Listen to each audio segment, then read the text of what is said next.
Hi, how are you? What's up?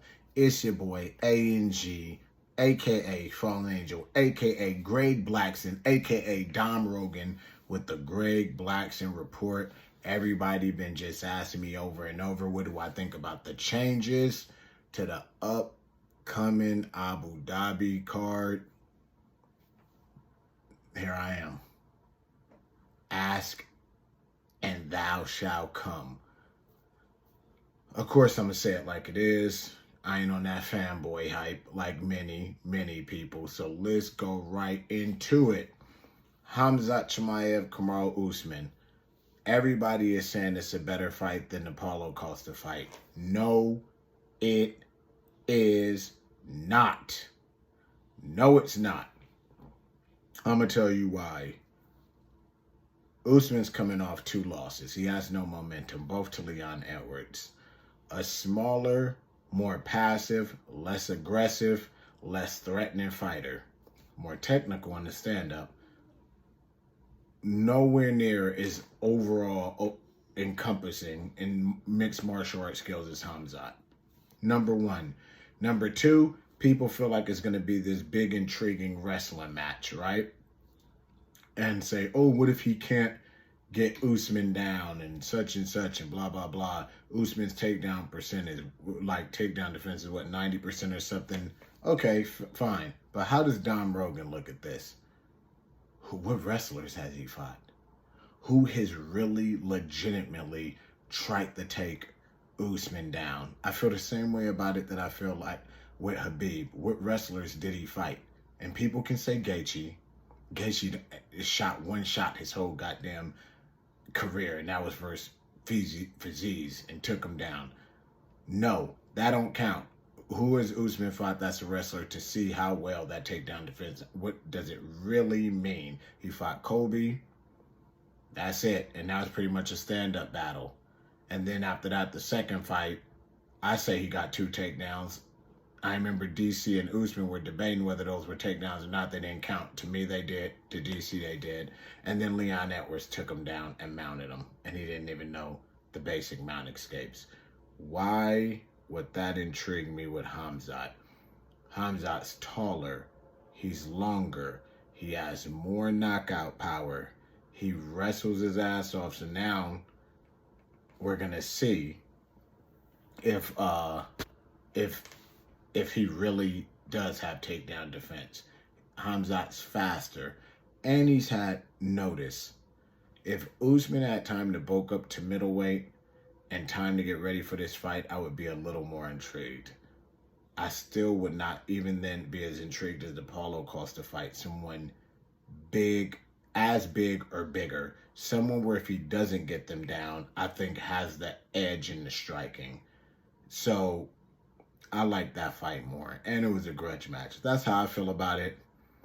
I feel it's going to be kind of one-sided. You know what I mean? And you know, I like Usman, my Nigerian brother, but I got to call that the way I see it. It's just not enough. It's not enough tools there. With Volkanovski and Makhachev, I was curious to see part 2 of Oliveira more so in this scenario when both had time to get ready. Because I feel like if anybody is real, let's all be real. The only fight Oliveira did not look like himself was the Makhachev fight. Where was it at? Abu Dhabi, Dubai. He went there hella late, didn't acclimate. I said this before. Everybody said it was an excuse. If you watch an interview with Khabib mentioned it, how it affected Justin Gaethje when they fought, and he used it to his advantage. So how would it not affect Oliveira the same way? Like, let's not be dumb here, people. I felt he was going to go do it right this time. It would have been a much better fight. Am I intrigued with Volkanovski too? Yes, I am. Am I intrigued in this format? 50%. Do I feel like Volkanovski is a person that stays in the gym all day and can always do a fight the way I used to take fights in my career? 1 week notice, 2 days notice versus UFC guys and stuff? Yes. Demetrius Johnson. So Randy Couture used to be a person like that. They used to have more people like that back in the days than now with these guys who like train and don't train when the fight's not coming up. I feel like he is a person that trains all the time. It is still not the same as being in fight shape. Even if he's in great shape and can make it through 5 rounds, he still cannot push the pace that he would put if he trained. He still will not have the durability and the ability to recuperate in a vascular sense the way he would if he trained. Versus specialist, who specializes in the most tiring aspect of the sport, wrestling, who specializes in holding you, who specializes in weighing you down, who specializes in carrying your weight. A person that some believe he beat barely, and some believe barely beat him the first time. I don't like that for a second time. When this guy, you arguably barely beat or barely beat you, when y'all both fully trained, has fully trained and you haven't.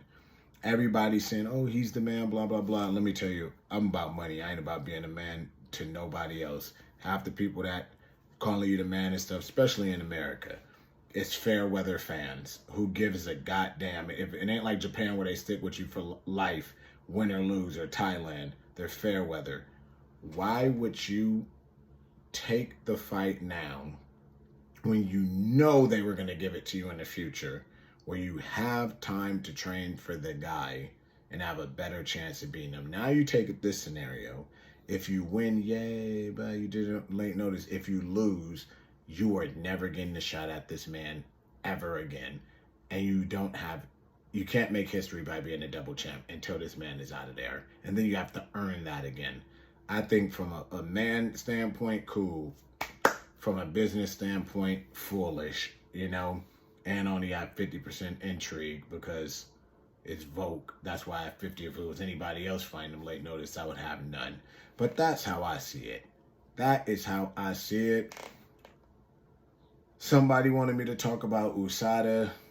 I don't know about that. I feel like it's about to be a bunch of people like Pride FC, and anybody that know Pride FC, we know what that was like, people. It's going to be like everybody in damn UFC going to be like the Justice League. I don't care what they tell you. They regulate most of their own shit. That's how it's going to be. Hey, whatever. If it's the equal playing field, it is. I would never do anything, never have, but that's what it is. But that's the Greg Blackson Report. That's my thoughts on the fights. Let me know your thoughts on both fights. If you think they're better or worse and why in the comments below. Make sure you do it. Follow me on Instagram, FallNinja510, YouTube and TikTok, Enter the Gooniverse. Greg Blackson, Don Rogan, tell Dana White, I made The Time Is Now. And that voice talking to Nick Diaz, my boy, is me. I want my job. He giving jobs to every motherfucker out there but me. Ain't don't nobody follow the game like Greg Blackson, Don Rogan. Ever. Period. Want my job too, and I'm out.